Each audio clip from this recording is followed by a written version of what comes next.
Hey everyone, just a quick message because I wanted to say that this is episode 20! That's right, we have reached episode 20 on the show. It's been an epic ride. I've been so excited making this show. It's been a fun experience every week, and I want to thank everybody for tuning in each week. Thank you. Now, let's get on with the show. Tony Robbins has been telling other people how to live their lives for decades. But maybe he should have turned that insight onto himself, especially when it comes to women. The self-help guru is accused of sexually harassing at least 9 women, according to a lengthy investigation by BuzzFeed News. The victims apparently include followers of his programs and at least one assistant who worked for him. The allegations against Robbins range in the sleazometer, from grabbing breasts to unwanted kisses to just getting naked in front of them. For example, Kimberly Stokes, who lived with Robbins as his personal assistant when she was 22, alleges that one time he came into the bathroom while she was in taking a shower, and he was only wearing a towel, which he then dropped to the floor. She apparently yelled at him and told him to get out of the bathroom.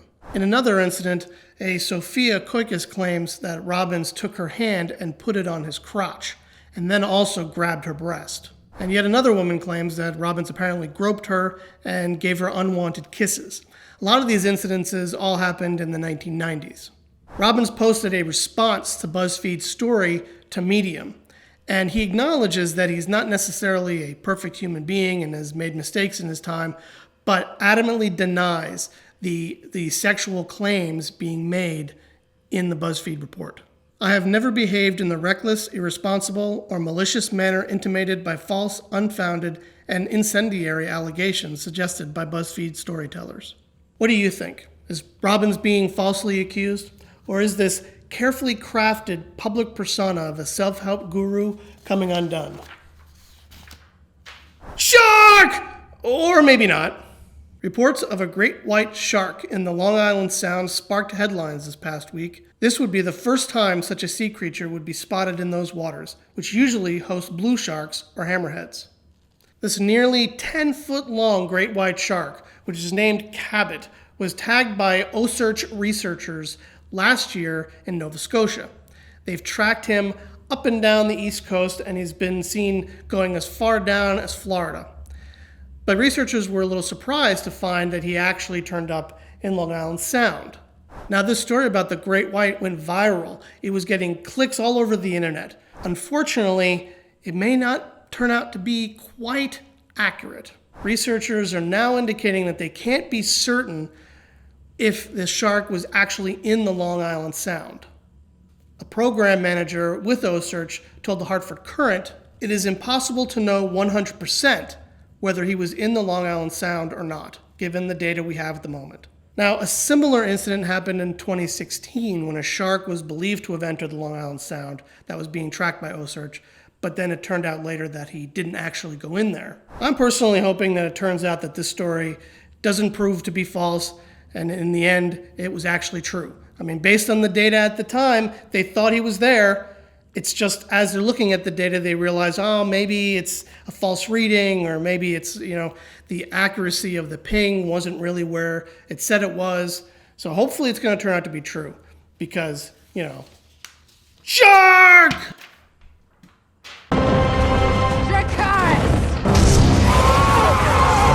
So I know we've been kind of focused on getting guests on the show. We've done, we're actively trying to see if Hugh Jackman will maybe make an appearance. But I wanted to make one more call out to Emilia Clarke. Game of Thrones is over. The finale has aired. Everybody's got their opinions. Love to know what you guys thought of the finale. But since now that she doesn't seem to have the series anymore, maybe put one more try out there and say, hey, Emilia, would love to have you on the show.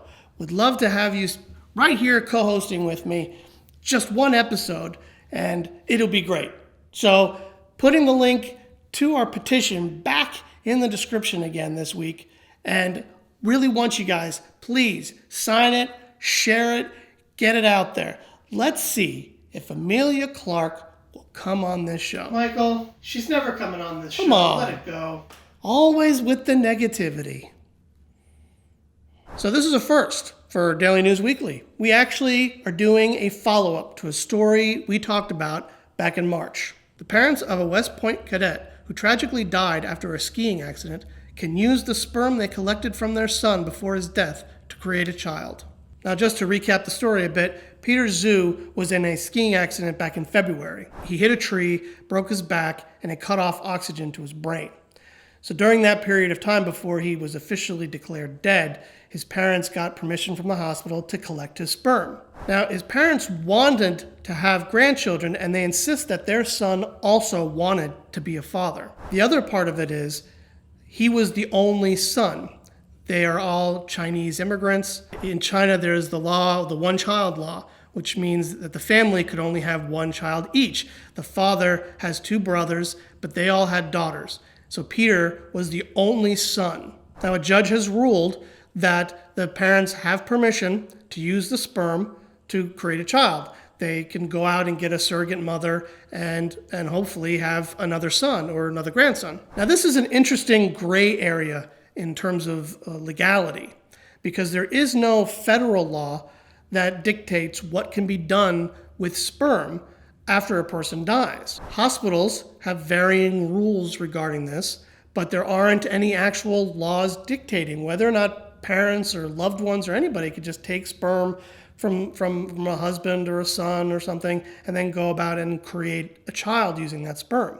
What do you think? Should the parents be allowed to take their son's sperm and create a grandchild? I mean, wives have apparently done this in the past, collected the sperm of their husbands after they've died in order to have a child.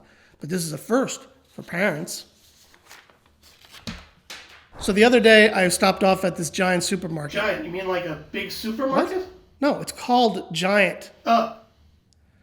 Anyway, the supermarket was just like any other supermarket. I'm walking through the aisles, and I turn a corner, and I'm staring suddenly into the googly eyes of a robot named Marty.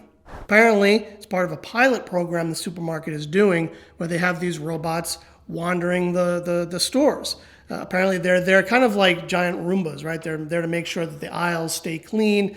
They apparently will alert customers if there's a spill on the floor, but they also can, I believe, help clean up, but also alert the workers there that there's a mess that needs to be addressed. It's pretty interesting, although I will openly confess that I was a little freaked out when I came face to face with this robot.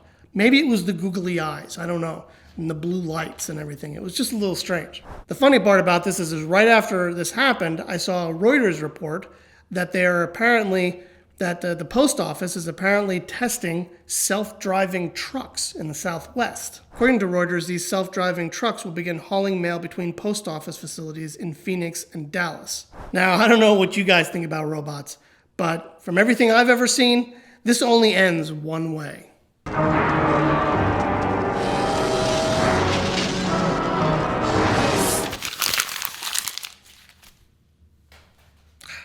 I'm never going to hit that camera.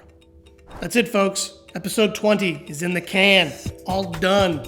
You finished watching it. Thank you for tuning in. And if you enjoyed it, hit that like button down below. And we'd love to hear from you, so be sure to comment and share with your friends and your family and that kid down the street and your grandma who does nothing but watch videos online every day. I'm Michael Sheridan. My social links are down below. Give me a follow. Love to hear from you.